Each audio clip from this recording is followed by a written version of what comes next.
네, 하나님 말씀 보시겠습니다. 이사야서 62장 6절로 7절 말씀입니다. 하나님의 말씀은 이사야 62장 6절로 7절 말씀인데요. 우리 한번 한 목소리로 같이 읽도록 합니다. 예루살렘이여, 내가 너의 성벽 위에 파수꾼을 세우고 그들로 하여금 주야로 계속 잠잠하지 않게 하였느니라. 너희 여호와로 기억하시게 하는 자들아, 너희는 쉬지 말며 또 여호와께서 예루살렘을 세워 세상에서 찬송을 받게 하시기까지 그로 쉬지 못하시게 하라. 아멘. 이 말씀을 토대로 해서요, 십자가 복음의 유업을 위한 기도라는 제목으로 두 번째 말씀을 나누도록 이렇게 하도록 하겠습니다. 우리가 십자가 복음의 삶을 살아가게 되어지면은 그 위에 하나님의 유업이 있다. 다른 말로 얘기하면 신앙의 본질 가운데 서게 되어지면은 하나님께서 하나님의 백성들을 보호하시고 지키시고 인도하여 주셔서 하나님의 생명으로 채우신다라는 그런 의미이죠. 그런데 우리가 여기서 이게 하나님의 유업이 이루어지기 위해서는 함께 가야 하는 게 있는데, 그게 뭐냐면은 무엇보다도 우리가 십자가의 복음 위에 서야 된다. 신앙의 본질 가운데 서야 된다라는 거죠. 그리고 동시에 또 우리가 이 하나님의 그 유업이 이 땅 위에 이루어지길 위하여 기도하는 자리에 서야 된다라고 이렇게 말씀을 드렸죠.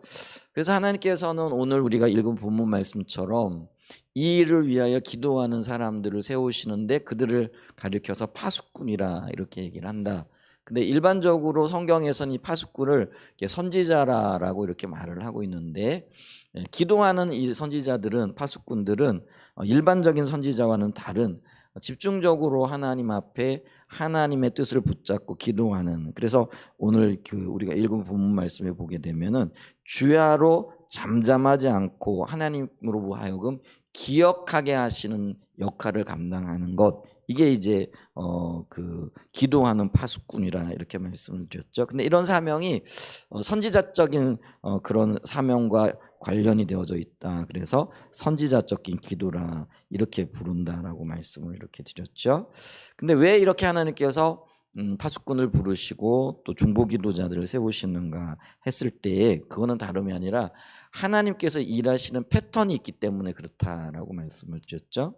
그래서 하나님께서 이 땅 가운데서 일하는 패턴이 있는데 그게 네 가지로 정리가 되어지죠. 그래서 첫 번째로는 뭐냐면은요, 하나님께서는 하나님의 때에 하나님의 일을 이루신다라는 거죠. 그래서 때가 참에라는 그런 말씀들을 우리가 성경에서 많이 만나보게 되어지는 거죠. 그래서 어떤 일이든지 간에 하나님은 하나님의 때가 있다라는 것들을 우리가 기억해야 된다라는 거죠.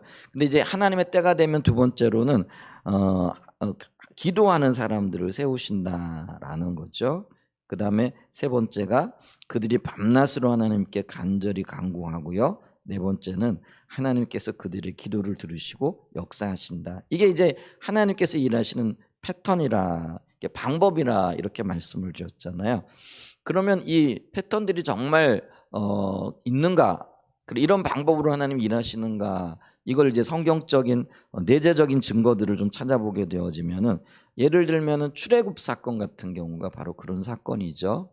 출애굽 사건을 그 하나님께서 때가 되매 이제 하나님의 뜻을 보이시고 또 그 보이신 것들을 붙잡고 기도하게 되어질 때에 하나님께서 그 백성들을 그 애굽에서 탈출시키시는 그런 장면을 볼 수가 있고요. 또 그 다음에 또 다른 예를 들어 보면은 바벨론 포로 생활로부터 이스라엘 백성들이 돌아오게 되어지는 거죠.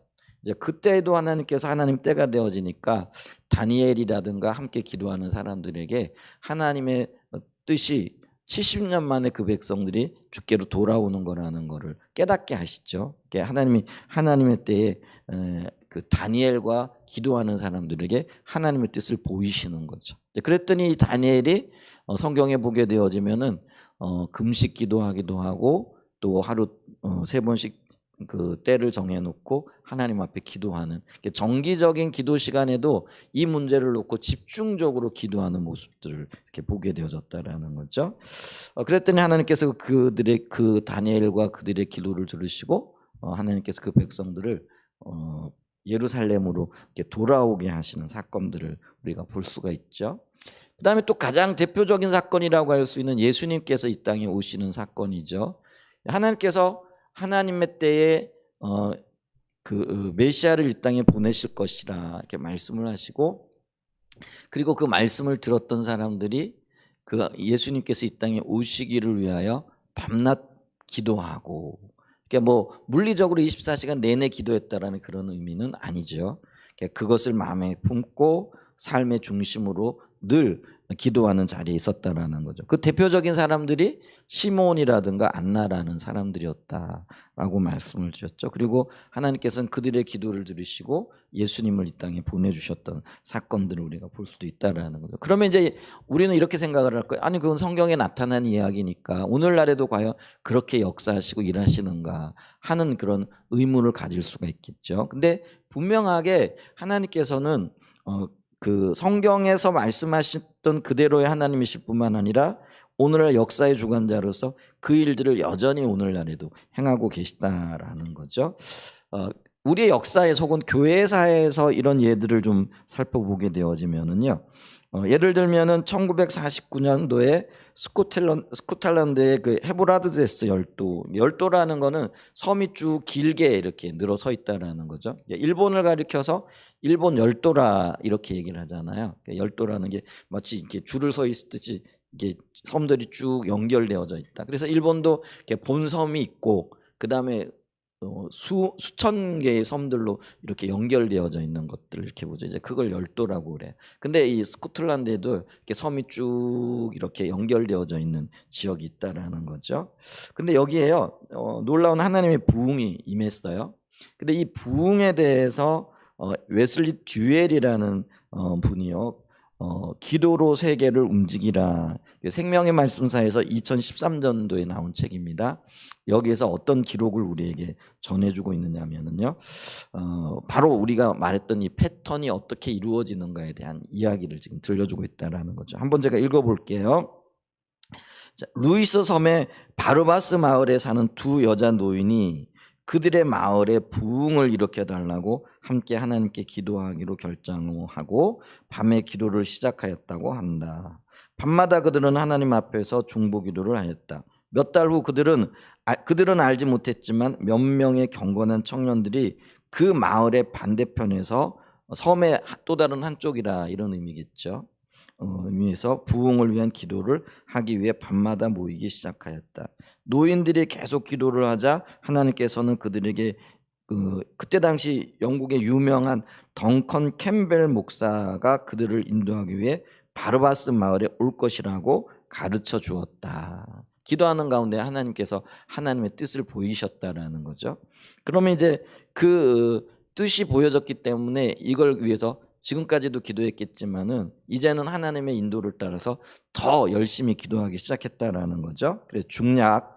이에 1949년 12월에 덩컨 캠벨은 마침내 1년의 부흥 집회를 인도하기 위해 헤브라데스 열도에 도착하게 되었다. 여러 날 밤 집회가 있은 후에 하나님의 무서운 임재가 그 마을에 임하게 되었으며 이어 죄에 대한 통해 자복이 일어나게 되었다.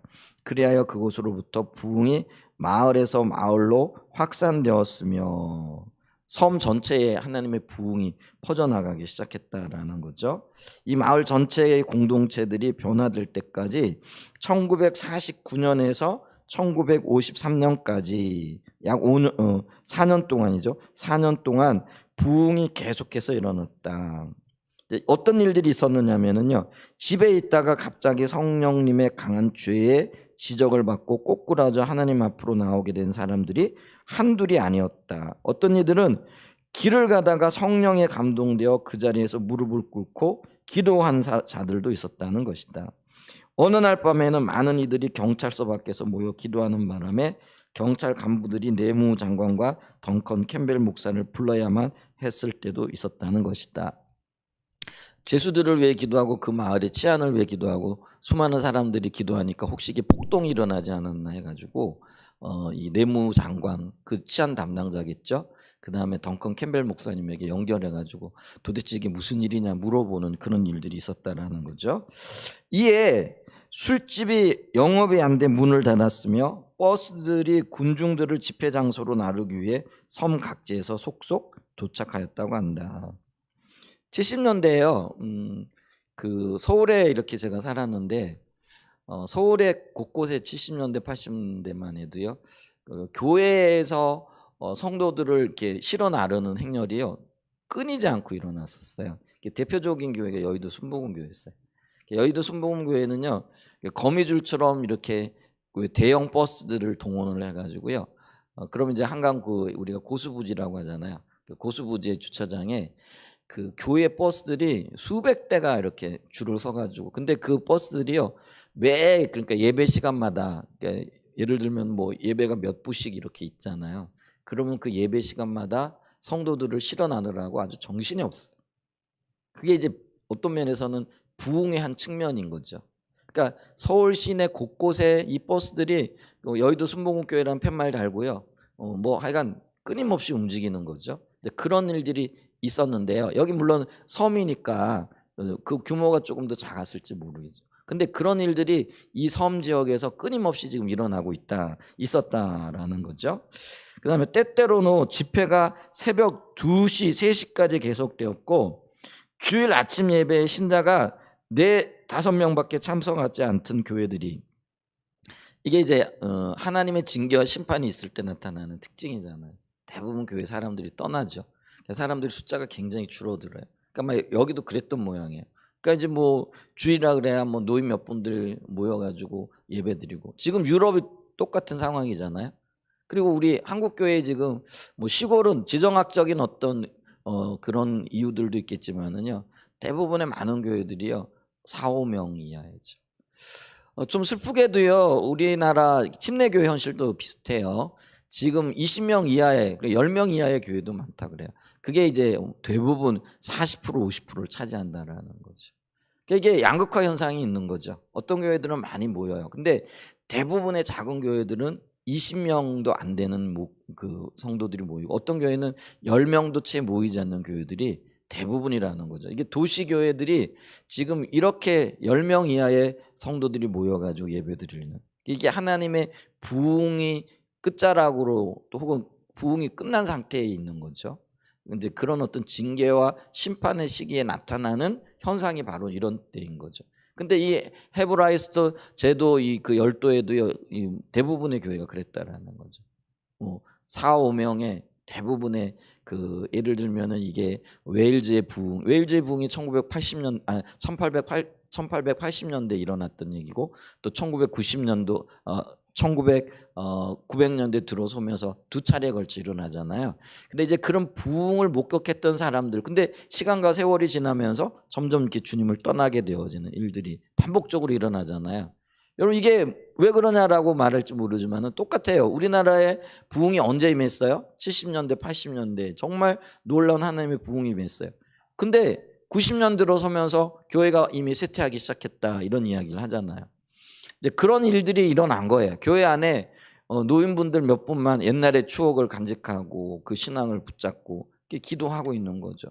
그러니까 4-5명만이 모여 있었고, 근데 그런 교회들이 매주 차고 넘쳤다고 한다는 거죠. 이에 여러 지역에서 기도회가 마을 생활의 중심이 되었다는 것이다.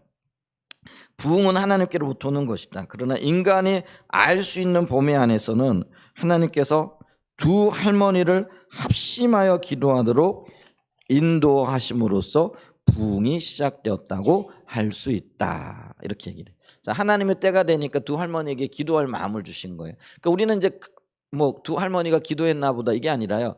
두 할머니는 뭐 꾸준하게 어떤 기도 생활을 하시는 분들이었겠죠. 근데 그들이 하나님의 음성을 듣는 거예요. 부흥을 위해 기도해라. 그래서 부흥을 위해서 기도할 때 이게 쉬운 일이 아니죠. 섬 지역에서 뭐 보여지는 건 없고요, 들려지는 것도 없는 거죠. 근데 본토에서, 그러니까 스코틀랜드라는 게 이게 그 영국이 세 나라로 이렇게 돼 있다 그러더라고요. 복잡한 뭐 그건 잘 모르겠고 정치적인 상황 때문에 그래서 유나이티드잖아요. 영제국이. 그래서 이게 세 지역, 웨일스 또 여기 뭐 스코틀랜드 그다음에 영국 본토 뭐 이렇게 연결되는데, 하여간 덩컨 켈빈벨 목사님에게까지 이게 연결되어지는 거죠.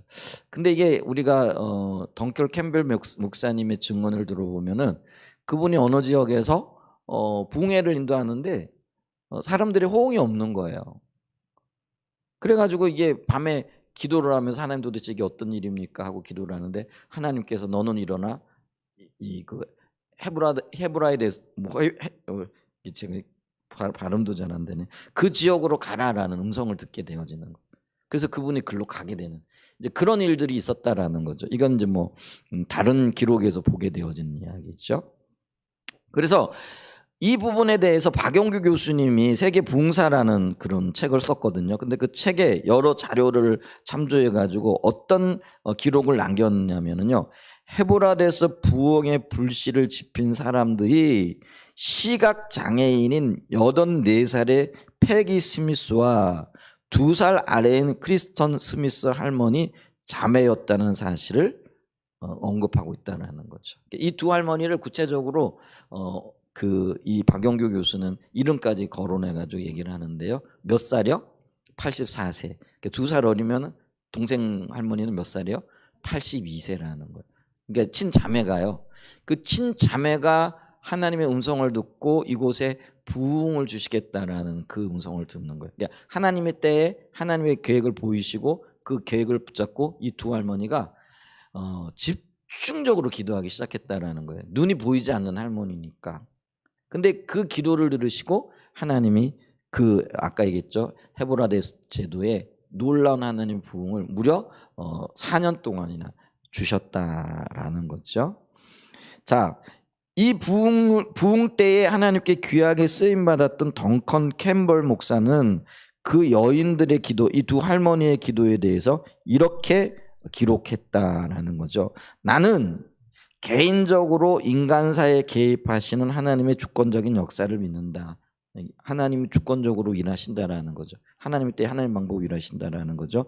그렇지만 인간의 책임을 제거한 부흥이란 있을 수 없다고 생각한다. 그러니까 인간이 자유의지를 가지고 그 자유의지를 통하여 하나님의 역사를 갈망하고 그 일들을 이루어지기를 기도한 이게 인간의 할 일이에요. 근데 이런 일들이 없이는 하나님의 부흥, 하나님의 역사가 일어날 수 없다. 그 헤브라데스 제도의 열도에 부흥을 직접적으로 어떤 면에서 전하는 도구로 사용되어졌던 덩컨 캠벨 목사님이 했던 이야기라는 거죠. 여기에 언약을 지키시는 하나님께 대한 믿음을 지니고 있었던 사람들이 있었다. 이 두 할머니가 있었다라는 거죠. 그들은 하나님께서 자기들의 기도를 들으시고 반드시 약속을 지키시라고 믿었으나 자신들에게도 역사할 일이 있다고 믿었다. 자신들이 해야 할 일이 있다라는 걸 믿었다라는 거예요. 그러니까 이 부흥이 전적으로 하나님의 일이에요. 아멘? 하나님이 주셔야만 이 부흥이 오는 거예요. 근데 이 부흥이 오기 위하여 내가 해야 할 일이 있는데 그게 뭐냐? 이 두 할머니는 기도해야 된다라는 걸 알고 있었다라는 거죠. 하나님께서는 부흥의 하나님이셨지만 그들은 그 부흥을 가능케 하는 도구였다. 이걸 뒤집어 보면은요, 하나님은 하나님의 때 일을 하시는데 기도하지 않는 사람들, 또 그 일을 위하여 간구하는 사람들이 없는 곳에서는 역사하지 않는다라는 거예요. 부흥이 일어나지 않는다라는 거예요. 그러니까 이 두 관계를 우리가 잘 알아야 되는 거예요. 그래서 우리가 하나님께서 왜 그토록 기도하는 사람들을 찾으시는가, 왜 중보기도자를 찾으시는가, 이거를 우리가 봐야 된다는 거죠. 그래서 하나님은 온 땅을 두루 감찰하시면서 전심으로 나를 찾는 자가 기도하는 자들이잖아요. 예, 하나님의 뜻을 이룰 자들이잖아요. 그런 자들을 찾고 계시다. 그리고 그들을 도구 삼으셔서 하나님의 역사를 이루신다라는 거예요. 왜 굳이 그렇게 하시는가? 그게 바로 하나님이 이 땅에서 일하시고자 하시는 하나님의 방법이라는 거예요. 그래서 하나님은요, 동역자 없이는 일하지 않으십니다. 그게 하나님이 이 땅에서 일하시고자 계획하신 하나님의 계획이라는 거예요. 그래서 우리의 신앙의 본질 중에 한 측면이 뭐예요? 하나님과의 친밀한 관계 속에서 우리가 하나님의 그 역사를 보고 하나님의 일에 동역하고 동참하는 동역자의 삶이 그토록 중요하다라는 것들이죠. 자, 첫 번째 우리가 하나님께서 일하시는 네 가지 패턴을 보았고 그 패턴이 성경에 어떻게 기록이 되어져 있는가, 그리고 교회사에서는 어떻게 그것들이 이루어지고 있는가, 이런 것들을 지금 봤다라는 거죠. 그 다음에 우리가 뭐 평양 대부흥회 같은 경우도요, 이 평양 대부흥은요 웨일즈 부흥의 어떤 영향을 받았어요. 웨일즈에서 일어난 부흥의 어떤 놀라운 역사들을 보고 선교사님들이 1904년 원산에서부터 기도하기 시작을 한 거예요. 그러면서 그 기도 모임이 확대되어지다가 1907년도에 평양에서 장대원 교회라 이렇게 얘기도 하고 어떤 분들은 산정현 교회라 이렇게 얘기를 하기도 하는데, 거기에서 부흥회를 하다가 부흥의 마지막 날에 이 놀라운 성령께서 임하시면서 평양 대부흥이 시작이 되어진 역사들이 있었던 거죠. 근데 여러분, 이 평양 대부흥이 일어나기에는 3년 동안 기도했던 선교사님들의 기도 모임이 있었다라는 거예요. 그걸 우리가 기억을 해야 돼요. 그러니까 어떤 하나님의 역사에도요, 이 기도 없이 이루어지는 일은 없습니다. 그래서 하나님은요, 이 중보기도자를 찾고 계신 거예요. 파수꾼을 찾고 계신 거예요. 그리고 파수꾼들로 하여금 밤낮으로 부르짖어 기도하기를 원하신다라는 거죠.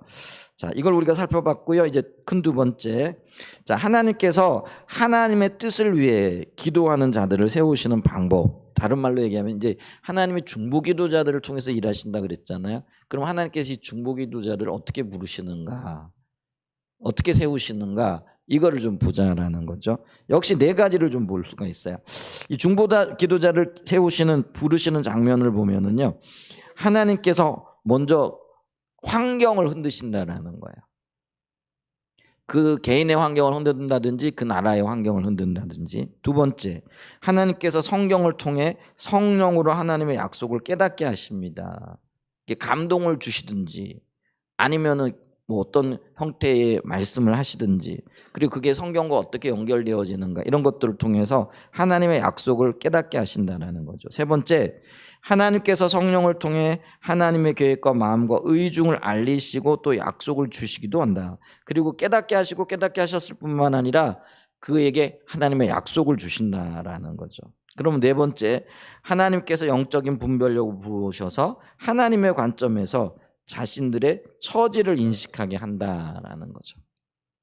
그래서 이 그 약속들을 보면서 인간적인 생각을 하면 이 약속들이 불가능하다라는 거예요. 그런데 하나님의 관점에서 보면은 이 약속들이 이루어질 수 있겠다. 그리고 이 약속들이 이루어지기 위해서는 내가 어떻게 해야 될 것인가. 그러면서 하나님 앞에서의 자기 모습을 보고 자기 모습이 하나님 앞에 고백되어지면서 은혜를 구하게 되어지는 그런 일들이 일어나게 되어진다라는 거죠.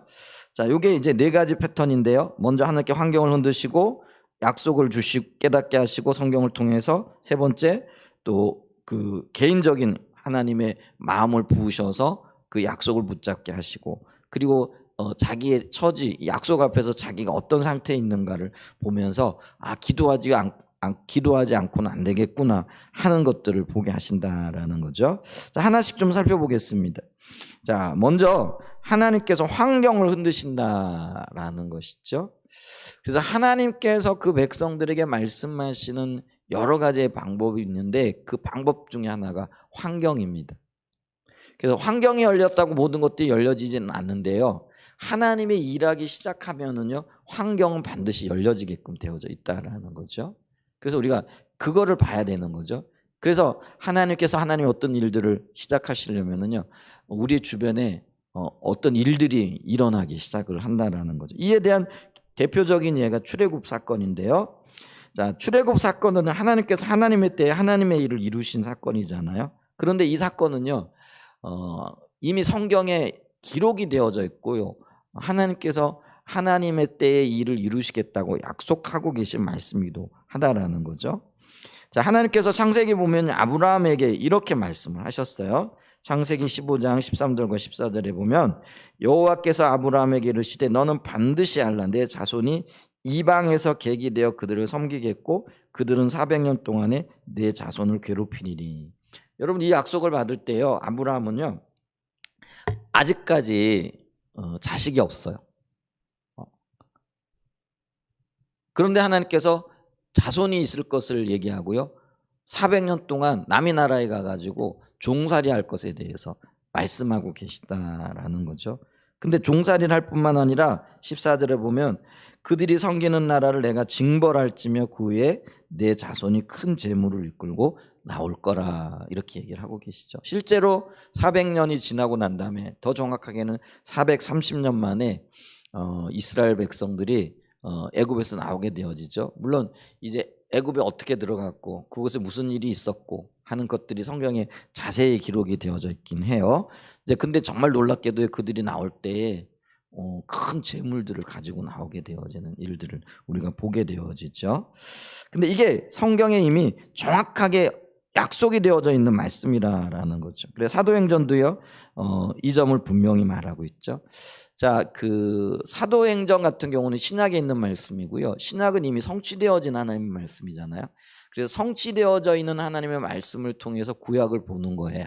그게 이제 올바른 성경 해석법이라 이렇게 얘기할 수 있는데요. 근데 이 사도행전에서 지금 이 점을 뭐라고 얘기를 하고 있느냐면은 사도행전 7장 17절에 보면은요.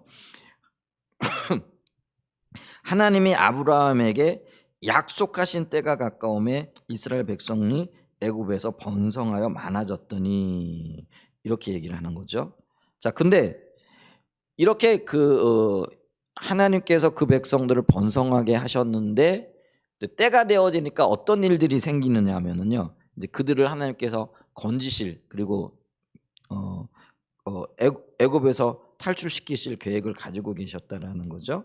근데 이제 때가 되어지니까 어떤 일들이, 하나님의 때가 가까워지니까 이제 어떤 일들이 그 백성들이 일어나기 시작했느냐면은요, 그 백성들의 삶에 어려움들이 생겨나기 시작을 했다라는 거죠.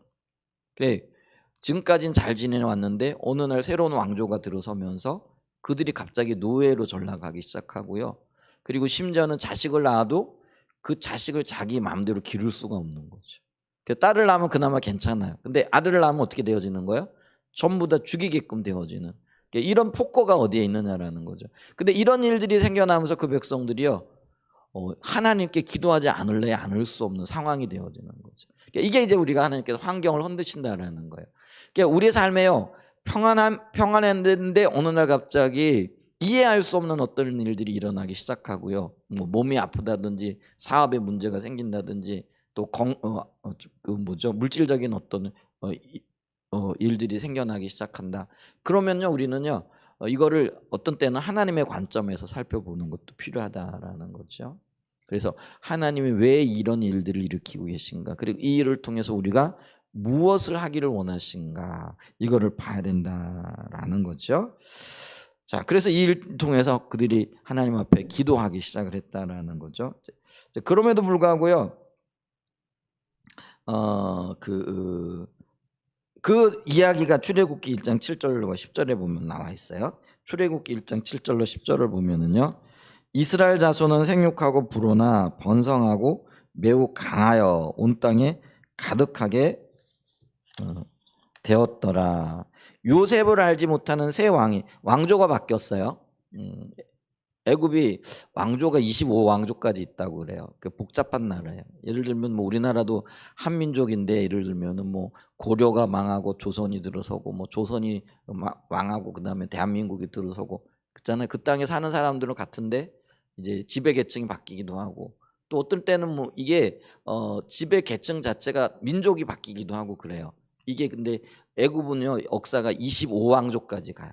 그러니까 이게 뭐 왕조가 바뀌고 지배 민족이 바뀌고 뭐 이런 수많은 역사의 부침들을 겪게 되어지는 것들을 우리가 볼 수 있죠. 그러니까 이제 요셉을 알지 못하는 새 왕이 일어났다라는 거는 이게 그 지배 계층이 완전히 바뀌었다라는 그런 의미입니다. 9절에 보면요, 그가 그 백성에게 이르되 이 백성이 이스라엘 자손이 우리보다 많고 강하도다. 자, 우리가 그들에게 대하여 지혜롭게 하자. 두렵건대 그들이 더 많게 되면 전쟁이 일어날 때 우리의 대적과 합하여 우리가 싸우고 이 땅에서 나갈까 하노라 하고, 이제 이런 일들이 생겨요. 그러면 이런 일들이 생기면 우리는 뭐 정치적으로 왕조가 바뀌었으니까 그런 일도 일어날 수 있지, 당연한 일이지, 뭐 이렇게 생각할 수가 있겠죠. 근데 우리는 신앙적인 관점에서 일을 봐야 된다라는 거죠. 신앙적인 관점에서 보게 되어지면은요, 이 일 속에는 하나님께서 이스라엘 백성들로 하여금 하나님께 나와서 부르짖으라는 하나님의 사인이 담겨져 있다라는 거죠. 그래서 번성하고요, 잘 나갈 때는요, 하나님을 찾아도요 간절하게 찾지 않잖아요. 여러분, 그런 뭐랄까 위험성이 우리에게 있어요. 그러니까 우리가 잘 나가는 것 굉장히 소망하죠. 이 땅에서 복된 것 소망하죠. 근데 잘 나가는 것이 좋기도 하지만 한편으로는요 굉장히 영적인 위험이 있는 거예요. 이게 하나님 관점에서 보게 되어지면. 그러니까 잘 나가게 되어지면 어때요? 암만 해도 이게 교만하게 되어지고요. 또 교만하게 되어 하나님을 떠나게 되어지고요. 또 다른 한편으로는 어떻게 되어지면 영적인 나태와 게으름이 찾아오게끔 되어져 있다라는 거죠. 여러분, 수년씩 우리의 삶에 문제가 없잖아요. 그러면은요 모양은 있는 것 같은데, 그러니까 교회 나와서 예배는 하고 또 뭐 말씀도 듣고 하는데요, 그 안에 간절함이 사라져요. 이게 우리의 모습이라는 거예요. 그래서 하나님은요 이런 어려움들, 그러니까 환경을 흔드시는 거예요. 어떻게 하라고요? 내게로 나오라는 사인이에요. 그 나를 찾으라는 사인이에요. 그러니까 요셉의 보호 아래, 그리고 요셉의 공로를 인정하는 왕조 밑에 있을 때는요 승승장구했어요. 왜냐하면은 한 나라를 건진 그런 어떤 그런 은혜를 끼친 민족이잖아요. 그렇기 때문에 애국 사람들이 그들을 굉장히 존중했거든요. 그런데 이제 새로운 왕조가 들어서면서 오히려 그게요 그 핍박을 받게 되어지는 계기가 되어지는 그런 일들이 일어나요. 그러니까 이들이 뜨거워라 하게 되어지면서 도대체 이런 일들이 왜 일어났는가, 그리고 자기를 돌아보고 하나님께로 나와 기도하기 시작했다라는 거죠. 근데 이게 환경에 어려운 일들이 생겨날 때 그게 하나님께서 나를 찾아라, 내게 돌아오라는 하나님의 사인이다라는 것들을 이야기해 주는 거죠. 자, 그러면서 그들이 부르짖어 기도하니까요 얼마나 다급했겠어요. 자식들을 낳았는데 자식들이 전부 다 지금 죽어나가고 있는데. 그러니까 출애굽기 3장 7절과 10절에 보면은요 그들이 막 부르짖어 기도하죠. 그랬더니 이제 하나님께서 이렇게 말씀하셔요. 여호와께서 이르시되 내가 애굽에 있는 내 백성의 고통을 분명히 보고 그들이 그들의 감독자라 말미암아 뭐했다고요? 부르짖음을 듣고 그 근심을 알고 내가 내려가서 그들을 애굽인의 손에서 건져내고 그들을 그 땅에서 인도하여 아름답고 광대한 땅, 젖과 꿀이 흐르는 땅, 곧 가나안 족속, 헷 족속, 아모리 족속, 브리스 족속, 휘 족속, 여부수 족속의 지방에 데려가는 하느라. 원래 이들이 있어야 할 곳이 이곳이잖아요, 가나안 땅. 근데 그들이요 애굽에서 너무 풍족한 거예요. 근데 그걸 잊어버렸어요. 그랬더니 하나님께서 환경을 흔드시는 거죠. 그랬더니 그들이 부르짖어 기도하기 시작했어요. 그랬더니 하나님이 그들의 기도를 들으시고 내가 원래 너희들이 있어야 할 그 땅으로 인도하여 드릴게. 지금 이렇게 되어지는 거죠. 그래서 9절 보세요. 이제 가라. 이스라엘 자손의 부르짖음이 내게 달하고 애굽 사람이 그들을 괴롭히는 학대도 내가 보았으니 이제 내가 너를 바로에게 보내어 너에게 내 백성 이스라엘 자손을 애굽 인도하여 내게 하리라. 이게 이제 모세를 애굽에 들여보내시면서 하나님께서 하시는 말씀이었다라는 거죠. 그래서 여러분 보세요. 하나님 때가 되면 하나님께서는요 환경들을 흔드세요. 그러니까 멀쩡하던 사업이 망하기도 하고요, 잘 지내던 가족들이 갑자기 불화하기도 하고요, 그리고 어려움이 없었는데 갑자기 어떤 어려움들이 생기기도 시작하고요, 건강했던 몸이 어느 날 갑자기 몸이 아프기도 하고요. 막 이런 일들이 일어나는 거예요. 그럼 우리가 이런 일이 일어날 때는 어떻게 해야 된다고요? 하나님의 관점으로 이 사건들을 보기 시작해야 된다라는 것이죠. 그리고 어떻게 해야 된다고요? 하나님의 관점으로 하나님의 뜻이 이루어지길 위하여 기도해야 된다라는 거죠. 그렇게 기도하라고 이렇게 부르시는 거예요. 그 다음에 두 번째로요, 하나님께서 성경을 통해 성령으로 하나님의 약속을 깨닫게 하신다라는 거죠. 자, 이에 대한 좋은 예는요, 이스라엘 백성들을 바벨론 포로 생활에서 회복시킨 일이라는 거죠. 자, 하나님의 때가 되어지니까요, 하나님께서는요 예레미야를 통해 가지고 이 백성들이 언제 이 땅으로 돌아올 것인가에 대한 약속의 말씀을 이렇게 주셨다라는 거죠. 예레미야 29장 10절 말씀이죠. 예레미야 29장 10절에 보면 여호와께서 이와 같이 말씀하시니라 바벨론에서 70년이 차면 내가 너희를 돌보고 나의 선한 말을 너희에게 성취하여 너희를 이곳으로 돌아오게 하리라. 예레미야 25장 11절도 이렇게 얘기해요. 이 모든 땅이 폐허가 되어 놀랄 일이 될 것이며 이 민족들은 70년 동안 바벨론의 왕을 섬기리라. 이렇게 돼 있어요. 근데 여러분 보세요. 예레미야가 하나님의 그 계시의 말씀을 듣고 이 백성들이 자기들의 죄악으로 인하여 바벨론으로 포로로 잡혀갈 거다 말씀을 하셨어요. 그리고 이 바벨론으로 포로로 잡혀가 말씀하셨을 뿐만 아니라 언제 돌아올 거다라도 말씀을 하셨어요. 근데요, 그들이 고난이 너무나 크고 그들이 받은 충격이 너무 이렇게 엄청난 거예요. 왜냐하면 자기들이 선민이라 생각을 하고 있었고 그들의 땅에 성전이 있고 예루살렘 성전이 있었죠. 그 다음에 다윗의 후손들이 나라를 다스리고 있기 때문에 자기들은 절대로 망하지 않을 거라고 생각을 하고 있었다는 거죠. 그런데 나라가 망해요. 이게 엄청난 충격이었어요. 그러니까 그들의 입장에서는요, 도저히 일어날 수 없는 엄청난 일들이 일어나게 되어지는 거죠. 그러니까 있잖아요, 하나님이 분명하게 약속하셨음에도 불구하고 이 약속의 말씀이요, 그들에게는요 보여지지 않는 거예요. 들려지지 않는 거예요. 깨달아지지 않는 거죠. 그러니까 여러분, 충격이 너무 크면은요 안 보여지는 것처럼, 그리고 분명한 어떤 길들도요, 여러분 막 당황하면은 앞에 있는 것도 잘 안 보이잖아요. 이런 형국이 되어진 거예요. 그런데 하나님께서 하나님의 때가 되어지면서요, 이제 하나님께서 이 백성들을 돌이켜야 할 때다라고 생각을 하시게 되어지면요, 이거를 깨닫는 사람들이 생겨나는 거예요. 이게 어떤 면에서는 기록이 되어져 있음에도 불구하고 이 말씀이 먼 훗날의 일이 되겠거니, 나하고는 상관없는 일이 되겠거니, 일이겠거니 생각하고 있던 일들이 나와 관련이 있다라는 것들을 보는 사람들이 생겨난다라는 거예요. 자, 그게 이제 그 다니엘서예요. 자, 다니엘서 9장 1절과 3절 보죠.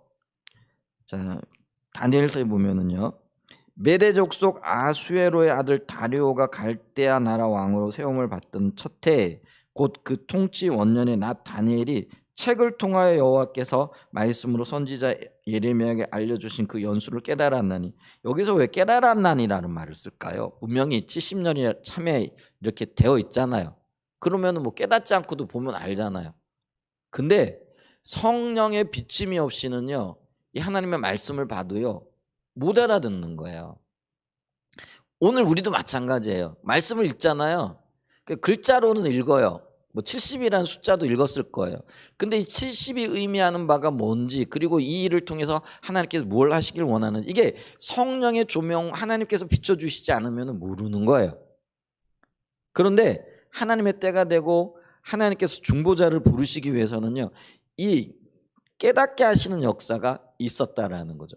여러분, 우리가 다니엘이 굉장히 지혜로운 사람이었잖아요. 근데 이 지혜로웠던 사람도요, 하나님이 비춰주시지 않으시면 하나님의 일은 모르는 거예요.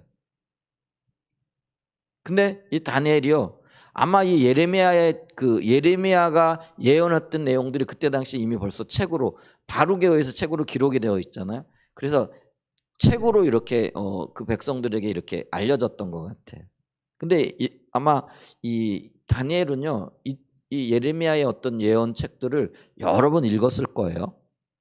그런데 이게 지금 이때 이 다니엘의 나이가 상당히 오래됐거든요. 다니엘이 오랫동안 그 바벨론의 포로로 잡혀 생활을 하는데, 하여간 이 다리오 때가 되어지면 이 그 다니엘의 나이가 적어도 65세 이상이 되었던 때인 거죠. 근데 그때의 책을 읽다가 이 말이 의미하는 바가 뭔가가 분명하게 깨달아지게 되어진 거예요. 그게 성령의 역사예요. 그러니까 하나님께서 다니엘을 중보기도자로 부르신 거예요. 그리고 다니엘로 하여금 기도하게 하시기 위하여 이걸 보다 분명하게 깨닫게 하신 거라는 거죠. 참 재밌죠? 다니엘이 아까 얘기했잖아요. 그의 지혜가 바벨론 사람들의 박수, 그러니까 박사들보다 10배는 더 했다라고 얘기를 하거든요. 그러니까 이런 지혜로웠던 사람들도요, 하나님의 역사는요, 주님이 비춰주시지 않으면 분명하게 못 깨달아요. 이게 참 놀라운 일이기도 하죠. 자, 70년 만에 그치리라 하신 것이니라. 근데 이걸 내가 깨달았다. 그 연수를 깨달았다. 이렇게 한다라는 거죠. 그리고 이제 연수 70년이라는 게 어떤 면에서는 이제 이 히브리 숫자나 이런 것들이 굉장히 어떤 면 의미하는 바가 있어요. 그리고 거기에 뭐 포함되어져 있는 여러 의미들이 있기 때문에 이제 이런 것들에 대한 어떤 비유적인 성격도 있고 뭐 이러기 때문에 아마 이런 것들을 깨닫는 데 있어서 하나님의 비춰주심이 특별히 필요했다라고 이렇게 이해할 수도 있겠죠. 자, 그러면서 있잖아요. 이 다니엘이 이걸 깨닫고 난 다음에 이제 어떻게 하는 거예요? 내가 금식하며 베옷을 입고 죄를 덮어쓰고 주 하나님께 기도하며 간구하기를 결심하고 이렇게 얘기를 하는 거죠. 여러분 아마 이 결심이 다니엘로 하여금 기도하게 했을 거예요. 근데 이렇게 기도하니까 그때 보면 우리가 다니엘서에 보면은 이제 6장 이후에 그걸 시기하는 사람들이 있고 다니엘을 정치적으로 모함하기 위해 가지고 기도하는 다니엘을 고소하게 되어지는 그런 일들이 있죠. 근데 이런 것들이 복잡하게 얽혀 있어서 이렇게 나타나는 현상들인데 근데 결국은 다니엘은 그걸 승리하죠. 끝까지 기도하고요. 끝까지 하나님 앞에 자기에게 맡겨진 사명들을 감당해 나갔던 것들을 우리가 볼 수 있다라는 거죠. 그래서 이 다니엘은요. 약속의 말씀을 깨닫고 온갖 어려움을 무릅쓰고 대적들의 방해에도 불구하고요. 끝까지 기도하면서 하나님의 뜻을 이루어가고 있는 모습들을 보게 된다라는 거죠. 자, 세 번째가요. 자, 하나님께서 성령을 통해 하나님의 계획과 마음과 의중을 알리시고 또 약속을 주시기도 한다. 그러니까 중보 기도자들의 특권이 뭐냐면요. 남들이 못 본 걸 보고 남들이 알지 못하는 걸 알아요. 그게 어떤 면에서는 큰 축복이죠. 그죠? 그게 왜냐면은 하나님이요. 기도하게 하려고 그걸 먼저 보여주시고 또 어떤 면에서는 낙심하지 않게 하시려고 그걸 붙잡게 하시려고 그런 것들을 먼저 가르쳐 주시는 특권이 있다라는 거죠. 성경이 좋은 예가요. 우리가 지난주에 살펴봤던 시므온과 안나의 경우라는 거죠. 자, 인류의 구속을 위해 고난의 종 메시아가 이 땅에 오신 것도요. 정확하게 하나님의 때에 이루어지잖아요. 그래서 때가 참에 갈라디아 4장 4절에 보면은 이렇게 사도 바울이 얘기를 하고 있잖아요. 근데 우리가 이미 살펴봤던 대로 때가 되었을 때 하나님께서는 그 일을 위해 기도하도록 시므온과 안나 그리고 이름도 알려지지 않은 사람들을 세우셨다라는 거죠. 그런데 하나님께서 그들을 하나님의 일을 위해 기도하는 자로 세우시기 위해 그들로 하여금 이스라엘의 위로, 예루살렘의 속량, 그러니까 하나님께서 그 백성들을 위로하시고 그들을 구원하길 원하신다는 그게 하나님의 계획이고 뜻이잖아요. 이런 하나님의 의도와 약속을 그들에게 먼저 깨닫게 하셨다라는 거예요. 그리고 심지어는 시므온에게는 이 일이 이루어지는 것의 확증을 위하여 개인적인 약속까지 주신다라는 거죠. 누가복음 2장 25절로 26절 좀 보세요. 예루살렘에 시므온이라는 사람이 있으니 이 사람은 의롭고 경건하여 이스라엘의 위로를 기다리는 자라. 성령이 그 위에 계시더라. 이스라엘의 위로가 뭐겠어요? 메시아가 오는 거예요. 그리고 메시아가 오셔서 그 땅 백성들을 구원하고 구속하는 거죠. 근데 아마 이때까지만 해도 시므온도요, 이 오실 메시아에 대해서는요, 아마 정치적인 어떤 해방, 그리고 그들을 복되게 하는 이 땅에서의 어떤 축복, 이런 개념이 더 강했을 거예요. 근데 어쨌거나 메시아가 오게 되어지면 이런 놀라운 회복의 역사가 있을 거라는 그런 것들을 시므온이 소망하고 또 기다리고 그걸 위해 기도하게 하셨다라는 거죠. 그랬더니 성령이 그와 함께 하시면서 그 일이 이루어지기까지 그가 주의 그리스도를 보기 전에는 뭐라고요? 죽지 아니하니라 하는 성령의 지시를 받았더니 이게 특권이잖아요. 하나님의 일을 위하여 하나님의 역사가 이루어지기까지 하나님께서 하나님의 어떤 일들을 이루시는 것들을 보여주시는 거죠. 그래서 시므온은요 그 일을 보게 되고 깨닫게 되고 알게 되어지는 그런 역사들을 보게 되는 거죠. 그래서 여러분 있잖아요. 선지자적인 기도, 그러니까 중보 기도자들에게 주어지는 특권은요. 이게 아직 저는 경험해 보지 못해서 모르겠지만은 이게 전 세계적인 어떤 일들 혹은 뭐 나라 가운데 일어나게 되어지는 어떤 일들 우리는 모르잖아요. 근데 하나님의 역사들에 대해서 보이시기도 하고 비치시기도 하시는 거죠. 그러니까 우리가 가끔 뭐 예언자들 이렇게 언급하는데, 근데 예언자들은요 그 말씀이 이루어지고 나야 그 말씀이 진실인지 아닌지 깨닫게 되어지겠죠. 근데 어떤 분들은요 정말 주님으로부터 미래에 대한 이야기까지도 듣고 알고 있는 분들도 있다라는 거죠. 뭐 알려지지는 않았지만은요 제가 들었던 어느 장로님 이야기인데, 그분은 늘 기도하시는 분이잖아요. 이제 개인적인 얘기긴 하지만은 몇 날 몇 시에 주님이 나를 데리러 오시는 걸 안다. 그걸 보여주신 거죠. 정확하게 이제 그거를 알고 계셨. 그러니까 이제 그때에 주님 맞을 준비를 하는 거죠.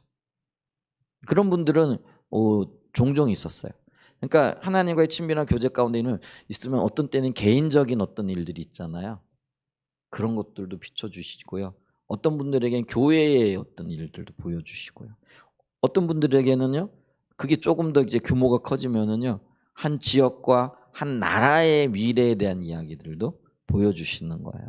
그러니까 우리가 리저 하일저 같은 경우도요, 책을 읽어보게 되면은요, 하나님께서 어떤 일들을 이루실 것인가에 대해서 미리 말씀하시고 그 일을 집중적으로 기도하게 하시는 모습들을 보게 되어진다는 거죠. 우리 중에도요 하나님께서 어떤 때는 때로 이렇게 그림으로 보여주시기도 하고 어떤 때는 말씀을 통해서 어떤 일들을 비추시는 거죠. 그것도 일종의 그런 것들이에요. 근데 주님과의 관계가 더 깊어지고요, 또 우리가 중보기도자로서의 사명을 충실하게 감당하면은 이런 것들이 훨씬 더 광범위해지게 되어지는 거죠. 아멘. 이제 그런 은혜가 저와 여러분들이 있기를 축복합니다. 근데 시몬이나 안나 같은 사람이 바로 그런 종류의 사람들이었다는 거예요.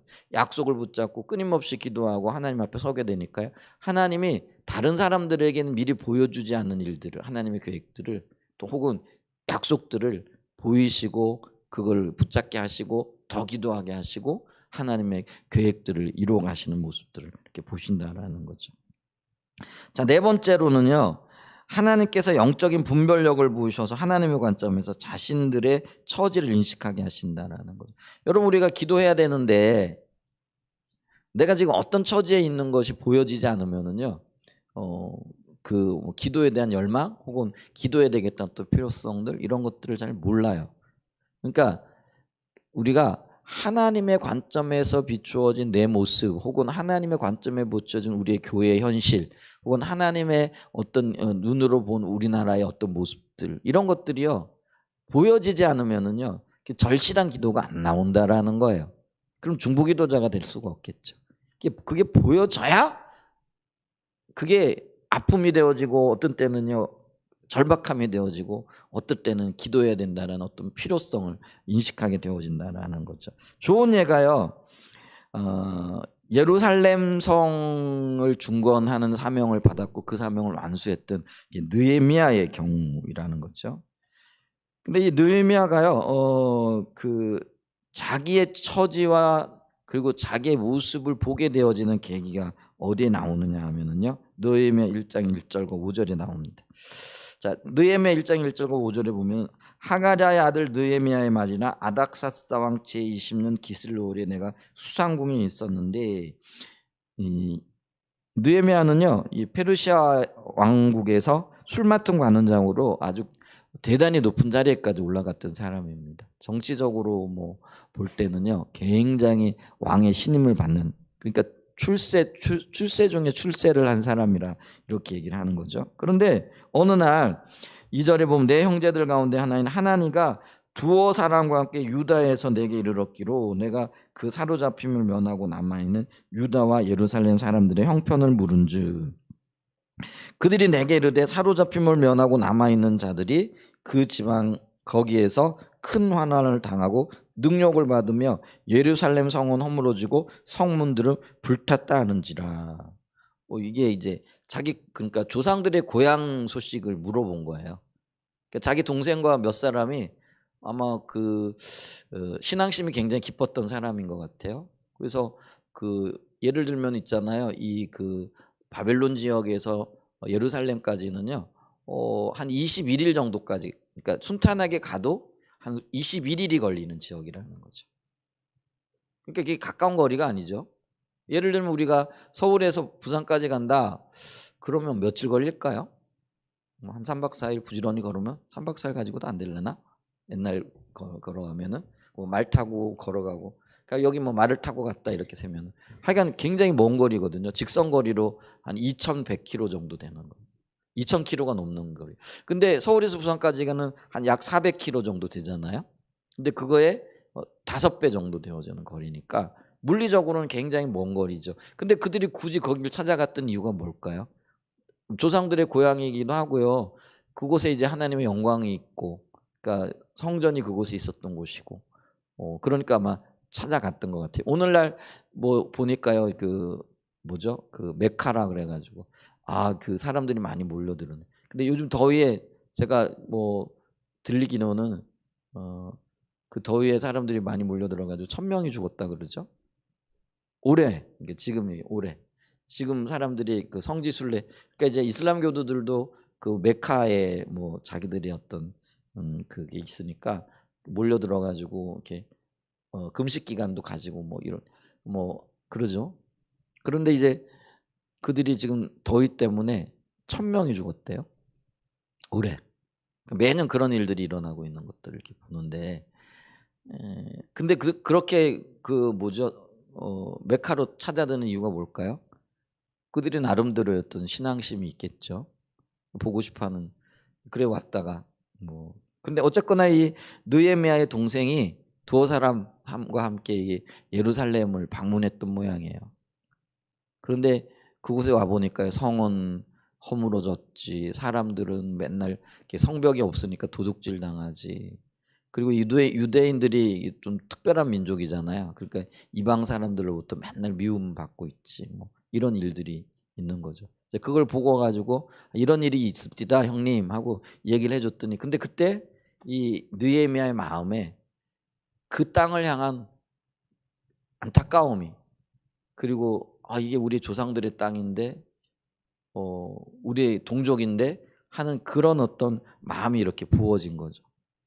그리고 그것이 너무나 안타까움이 되어졌던 거죠. 그랬더니 4절 보세요. 내가 이 말을 듣고 앉아서 수일 동안 슬퍼하며 하나님 앞에, 하늘의 하나님 앞에 금식하며 기도하여.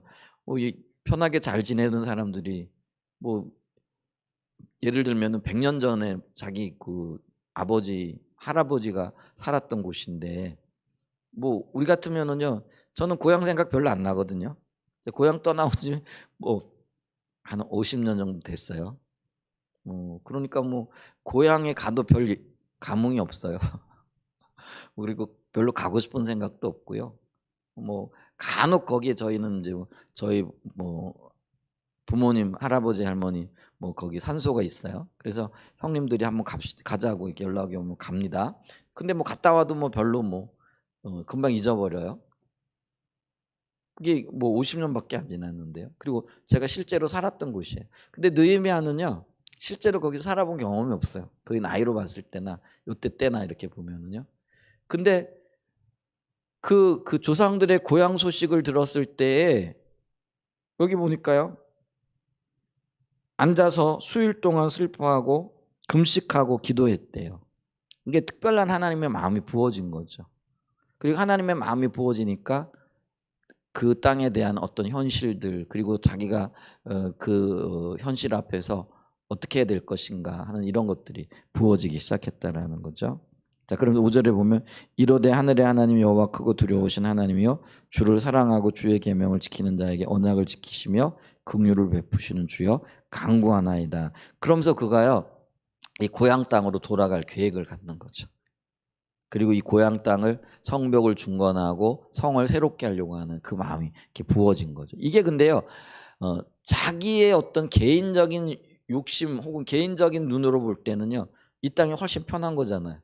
왜냐하면 그가 이미 출세할 때도 출세했고요, 왕의 신임을 받고 있는 술 맡은 관원장으로서 상당한 권력을 가지고 있었던 자라는 거죠.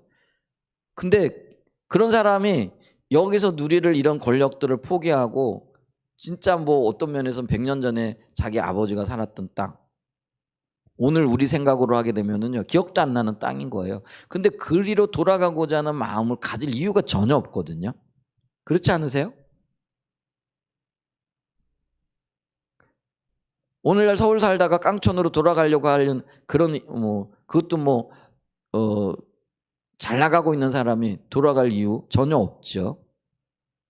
그런데 하나님의 관점에서 예루살렘에 대한 그런 그 하나님의 마음이 이 느헤미야에게 보여진 거죠. 여러분 이게 보여져야 돼요. 이게 하나님께서 그 땅을 얼마나 소중히 여기시는지, 오늘날로 얘기하면 하나님께서 교회를 얼마나 소중히 여기시는지, 하나님께서 이 하나님의 백성들을 얼마나 사랑하고 계신지, 하나님께서 한 사람 한 사람 저와 여러분들을 얼마나 소중히 여기고 계신지 이게 보여져야 이게 기도를 하는 거라는 거죠. 근데 그게 보여지지 않으면은요, 교회를 위한 기도 안 해요. 성도들을 위한 기도 안 해요. 교회 지체들을 위한 기도 안 해요. 나라와 민족을 위한 기도, 그건 나하고는 전혀 상관없는 거예요. 자, 그럼 한번 제가 물어볼게요. 여러분들은 지금 교회를 위해 기도하고 계세요? 혹은 지체들을 위해 기도하고 계신가요? 나라와 민족을 위해 기도해 계신가요? 만약에 그런 일이 없으면 그게 지금 하나님의 마음이 안 보여진 거예요. 하나님께서 이 교회를 얼마나 사랑하시는지, 하나님께서 이 교회의 구성원인 여러분 한 사람 한 사람을 얼마나 소중히 여기시고 얼마나 아름답게 세우기를 원하고 계신지, 이게 보여지면은요, 기도하지 않을래 않을 수가 없는 거예요. 느헤미야가 똑같은 거예요. 하나님의 마음으로 예루살렘을 보니까 그 예루살렘이 지금 성벽이 무너져 있고 도적대가 들끓고 있고 짐승들이 들락날락거리고 있는, 이게 견딜 수 없는 거예요. 그러니까 그게 금식하며 하늘의 하나님 앞에 제 가운데 앉아가지고 기도하게 되는 거죠. 그러면서 그걸 마음에 품고 있다가요, 기회가 되어지니까 왕에게 청혼을 하는 거죠. 나로 하여금 예루살렘으로 가서 내 아버지의 성, 내 고향 땅, 내 조상들의 고향 땅을 이렇게 돌볼 수 있는 기회를 달라고. 그래서 느헤미야가 총독으로 파송을 받는 거예요. 그래서 그곳에서 성벽을 재건하는 그런 놀라운 역사들이 있었다라는 거죠. 그래서 우리가요, 이게 그 마틴 로이드 존슨 목사님도 그런 이야기를 해요. 하나님이 유업이 이루어지는데, 혹은 하나님의 부흥의 첫 단계가 뭐냐면은요, 그 느헤미야처럼 자기의 처지를 인식하는 거라는 거죠. 그러니까 하나님의 관점에서 봤을 때는요, 예루살렘 성벽이 무너져 있고 그곳이 도적들대로 들끓고 있고 짐승들의 우리가 되어져 있고 집이 되어져 있는 것이 너무나 아픈 거죠. 근데 이게 하나님의 관점에서 보여지고 깨달아지게 되니까 느헤미야가 그 편안한 곳을 뒤로 하고 그 불편한 곳으로 가게 되어지는 거잖아요. 마찬가지로요, 이 부흥이 오는, 혹은 하나님의 유업이 이 땅에 이루어지는 데 있어서도요, 그리고 그 일을 위하여 기도하는 기도의 동역자로 하나님 앞에 서는 것도요, 하나님의 마음이 비춰지고 깨달아져야 된다라는 거죠. 하나님의 마음으로 얼마나 내가 지금 헐벗고 있는지, 얼마나 굶주려져 있는지, 얼마나 하나님과 상관없는 삶을 살고 있는지, 우리의 교회가, 내 자신이, 그리고 우리의 지체들이, 우리나라가 얼마나 하나님으로부터 멀어져 있는지, 이게 하나님의 관점에서 보여져야 된다라는 것이죠. 그래서 이 마틴 로이드 존슨 목사님 뭐라고 얘기를 하냐면, 저는 여러분에게 어떤 부흥의 역사든지 교회사에서 일어나는 어떤 위대한 영적인 운동에 대한 기록이든지 다 읽어보라고 촉구하는 바입니다. 그러면 한 번도 예외 없이 언제나 그러한 일이 일어났음을 즉시 발견하는데, 그 일이 뭐냐면 하나님의 관점으로서 자기 자신과 자기 현실과 자기의 처지를 보게 되어지는 거라는 거죠. 느헤미야가 하나님의 관점으로 예루살렘의 현실과 그리고 그 처지를 인식했던 것처럼 하나님의 마음으로 우리와 우리의 교회와 이 땅을 보게 되어지면 그곳에서부터 하나님의 부흥의 역사가, 또 하나님의 유업이 성취되어지는 것들이 출발하고 있다라는 것이죠. 그래서 이 하나님께서 하나님의 중보기도자를 세우시는 방법 중 하나도 하나님의 관점에서 자신들, 그리고 자신이 속한 교회와 나라와 민족의 처지들을 인식하게 하시는 것이라는 거죠.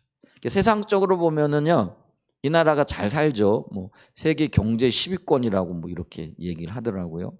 뭐 더없이 잘 살고 더없이 풍요하죠. 근데 하나님의 관점에서 보면은 이 나라가 얼마나 헐벗었는지, 얼마나 굶주렸는지, 얼마나 하나님과 상관없는 삶을 사는지, 그걸 이제 조금 더 축소해 보면은요, 우리 교회나 저와 여러분 자신인 거죠. 별일 없이 잘 살고 있는 것 같지만, 그러나 하나님의 관점에서 보면은 우리가 얼마나 하나님의 생명에서부터 멀어져 있는지, 그리고 그것이 나중에 가면은요, 복이 아니라 저주가 되어서 우리에게 돌아올 것이라는 거죠. 이제 그런 것들을 보게 되어지면은요, 느헤미야처럼 제 가운데 앉아가지고 금식하면서 하나님의 은혜를 구할 수밖에 없다라는 것이죠. 이제 그게 중요한 거예요.